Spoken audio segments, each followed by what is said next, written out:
The new buyer broker agreement. How did we get here? What is it? And what does this all mean? Today, we're taking an in-depth look on the new buyer broker agreement and a little history behind how we got here.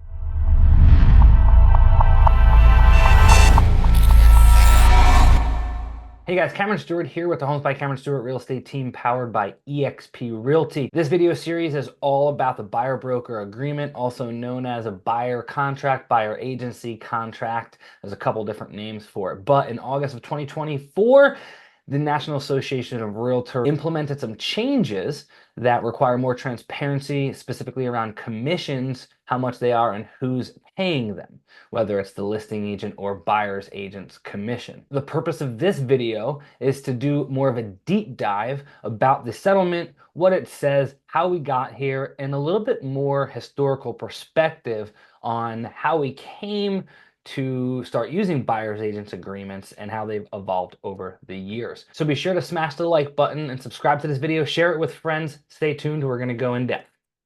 All right, so let's start with a little background on the settlement. In 2023, the National Association of Realtors settled a class action lawsuit revolving around commission structures and being more transparent, namely to sellers, but also to buyers when conducting and transacting real estate.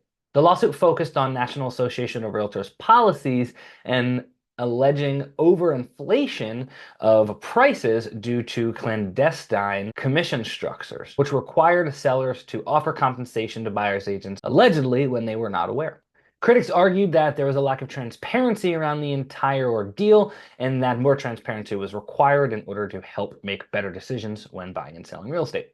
It also alleged that there were higher costs of transactions because of these policies that resulted in consumers spending more. The settlement sought to address these concerns by implementing buyer-broker agreements and establishing or pre-establishing a relationship with the buyer and the broker by means of a buyer-broker agreement. These buyer-broker agreements would offer more clear disclosure and transparency as to who is paying commissions and how much these commissions were. It also sought to eliminate potentially unfair practices regarding commission structures and how they were communicated between one broker and the other broker, namely on the MLS or multiple listing service. This would hopefully promote a more competitive and fair marketplace. Say what you want, but this has been a landmark case in the real estate industry, and it really redefines the relationships between buyer's agents and buyers, and even seller's agents and sellers. So let's focus a little bit more on the buyer-broker agreement and what exactly that buyer-broker agreement is and what it aims to do. The buyer-broker agreement is a formal contract between the buyer and their respective buyer's agent. And what it's going to do is it's going to outline key terms involving things such as commission, as well as the services that that agent is going to provide the buyer. The agreement serves several key purposes, the first of which is accountability. This agreement holds both parties accountable. It holds the buyer's agent accountable to providing the services that they agree with the buyer. It also potentially will hold the buyer responsible for compensating or paying the buyer's agent. This buyer's agent agreement will define a lot of obligations, not just fiduciary responsibilities, but legal obligations as well. But most importantly, the services in which that agent is going to provide to you. Are they going to show you homes without cost? Are they going to provide you comparative market analyses, things of that nature? What are they actually doing for you?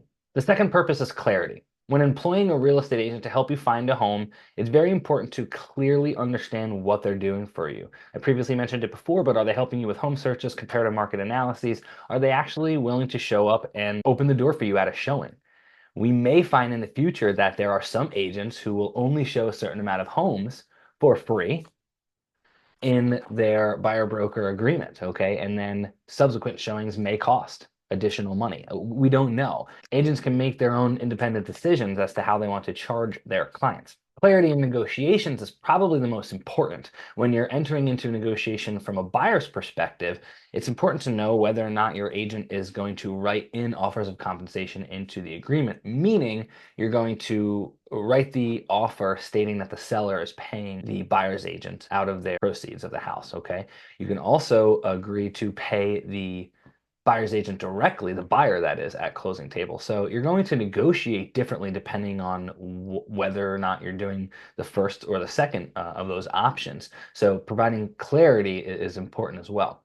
And the third aspect is ultimately transparency. That's what we're all here for. At the end of the day, regardless of what we have decided or what our opinion is regarding the verdict of this case, we have at the very least, a handful of sellers in the country, because this was a class action lawsuit, that felt as like they were misled by their agents as to the commission structure. And regardless of how we feel about the verdict, what is very clear is that there is an area of opportunity for the real estate industry to respond and provide more transparency, whether it be to buyers or sellers. So we're here for transparency. We want sellers to know what they are offering for compensation, and furthermore, who's paying for it. And the same goes for buyers as well. Speaking of transparency, transparency is key to fostering trust. Okay, buyers and sellers alike are trusting and giving agency, I should say, to their real estate agents to help them with one of the most significant and costly transactions of their entire lives. It's very important that transparency is there to help foster trust with your real estate agent.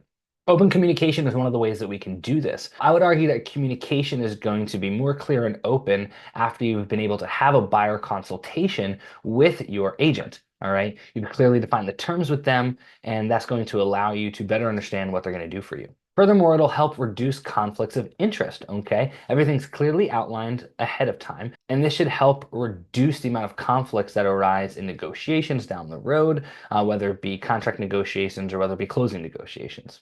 And lastly, this is a relationship-based industry, all right? We want to be able to build those relationships. When you buy a home, you want to trust the person that helped you purchase your home or sold that home to you, so you can rely on them for maybe future contractors, or maybe have a question about your sewer bill or things of that nature. The relationship with you and your agent doesn't stop when you're in the house. It generally continues on at least several months, potentially even years afterwards. Now, finally, we're going to talk about a little bit more of the historical perspective around buyer's agents agreements. They were not always mandated, or just mandated August 17th of 2024, but quite honestly, they were not very popular beforehand. It did vary market to market across the country as to whether or not, or how prolific, I should say, the use of buyer agent agreements were, or buyer broker agreements, but now they are mandatory.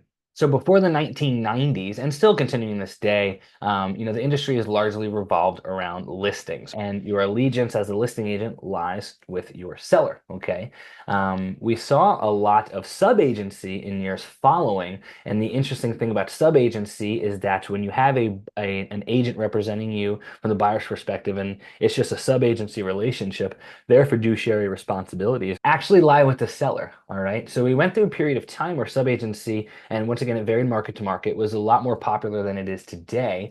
And ill-informed consumers may not have known that their agent that they thought was representing them in the deal as a buyer was actually working for, in layman's terms, the seller, and owed fiduciary responsibilities to the seller. Now, as years passed, the pendulum swung and we shifted more towards a buyer's agency, which allowed the buyers to choose an agent that represented them and had fiduciary responsibilities to them, the buyer, and not the seller.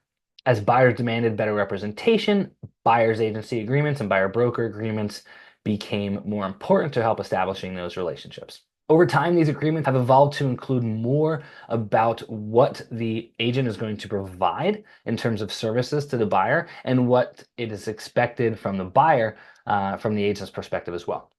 So we fast forward to 2023, 2024, and now 2025, and we have a mandated buyer broker agreement, which further provides transparency and more knowledge, honestly, about who's paying what, who's responsible for what, and the costs associated with buying and selling real estate. Ultimately, what this has done is helped provide more transparency and allowed us to make better and more informed decisions, regardless of whether you're buying or selling. So there we go, folks, a little bit more of a deep dive into the historical aspects of the evolution of buyer broker agreements, as well as a deep dive into what this actually means and how it occurred. So if you have any questions, feel free to give me a call directly at 315-351-2765. Don't forget to smash the like button, subscribe, and share it with your friends. Cameron Stewart with Homes by Cameron Stewart Real Estate Team, powered by eXp Realty.